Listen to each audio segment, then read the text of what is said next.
भाड़ में जाए। मैं इन लोगों के देशभक्ति का सर्टिफिकेट लेने का मोहताज नहीं हूं। मैं जूती पर रखता हूं इनकी देशभक्ति के सर्टिफिकेट को। বরাবরই আমাদের দেশে মুসলিমদের কাছ থেকে দেশভক্তির সার্টিফিকেট চাওয়া হয়, কিন্তু 2014 সালে বিজেপি সরকার আসার পর এটা শতগুণে বেড়ে গেছে। উঠতে বসতে সর্বদা মুসলিমদেরকে দেশভক্তি প্রমাণ করতে বলা হয়। দেশ স্বাধীনের সময় হিন্দু মুসলিম আমরা একসাথে ইংরেজদের তাড়িয়েছি, আর আরএসএস চাড্ডিরা ইংরেজদের গোলামি করেছে। আর এই চাড্ডিরা আমাদের কাছ থেকে দেশভক্তির সার্টিফিকেট চাইছে। এই ইংরেজের গোলামদের আমরা মুসলিমরা দেশভক্তির প্রমাণ দেব? আসাদুদ্দিন ওবিসি সাহেব এক ডিবেটে এর অসাধারণ জবাব দিয়েছেন। साबित कीजिए ओवैसी जी अपनी देशभक्ति, साबित कीजिए अपनी देशभक्ति। अरे मैडम, मैं जिंदगी में जब यहां से चला भी जाऊंगा ना तो मेरे आने वाली 10 नस्लों को ये पूछते रहेंगे अपनी देशभक्ति साबित करो। भाड़ में जाए। मैं इन लोगों के देशभक्ति का सर्टिफिकेट लेने का मोहताज नहीं हूं। मैं जूती पर रखता हूं इनकी देशभक्ति के सर्टिफिकेट को।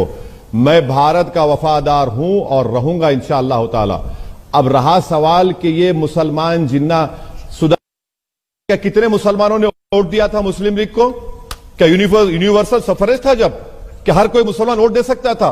वोट डालने का मियार था जो जमींदार थे, जो नवाब थे, जिनके पास इतनी आमदनी का हिस्सा था। सुधांशु जी, उन्हीं लोगों ने वोट दिया और वो पाकिस्तान चले गए। ये आप क्यों नहीं बताते बार बार? ये आप हिस्ट्री को आधा चाप लेते हैं और आधा बताते हैं। अगर मुसलमानों को इख्तियार होता तो कोई साथ नहीं देता था जीना का, जब वोट डालने का इख्तियार ही नहीं था। मुझे आपसे सिर्फ इतना ही कहना है कि जब आप किसी मुसलमान को देखते हैं तो आप अपनी सोच को बदलिए। और भारत के संविधान में फ्रीडम ऑफ एक्सप्रेशन है मेरे पास, और आप यकीनन अपने मजहब पर चलिए, सरस्वती वंदना पढ़िए, वंदे मातरम पढ़िए, मगर आप इस बात को समझिए कि किसी को आप फोर्स नहीं कर सकते। जहां पर नेशनल एंथम का मामला आएगा हम खड़े रहेंगे। जहां पर मेरे बाजू अगर कोई खड़े होकर बोलेगा भारत माता, मैं उसकी इज्जत करूंगा।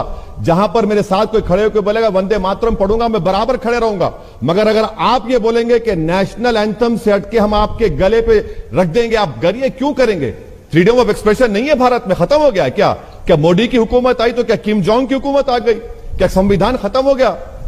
सुधांशु जी, तारीख को पढ़ लीजिए और तारीख को पढ़ के कहिए वो जिना थे, वो भाग गए पाकिस्तान को। हमको भारत से हमेशा मतलब था। और याद रखिए, जितने भारत में खबरस्तान है, कभी जाइए उन खबरस्तानों में, वो हमारी वफादारी की निशानी है। हमारे बुजुर्ग आज भी सीना तान कर वहां पर सो रहे हैं, और मैं कभी भी अपनी वफादारी को किसी के सामने साबित नहीं करूंगा। भाड़ में जाए, जो करना है कर लो मुझे आप। मैं भारत का था, भारत का रहूंगा। मुझे किसी की सर्टिफिकेट की जरूरत नहीं है। ये कब तक देंगे? कि आप दुकान खोल के बैठे हैं? आप नेशनलिज्म का सर्टिफिकेट देंगे, कांग्रेस सेकुलरिज्म का देगी? भाई साहब, ये दुकान मत चलाइए, देश चलाइए। दिल्ली के बाहर किसान तड़प रहा है सर्दी में, क्यों किसान आया है? आप लोगों की हिम्मत नहीं है किसानों के मसाइल को हल करने के लिए। आप देश के किसानों को बर्बाद करना चाह रहे हैं, और असदुद्दीन ओवैसी से कह रहे हैं अपनी साबित करो। मैं हरगिज नहीं साबित करूंगा, ना मुझे जरूरत है आपकी। सुधांशु जी।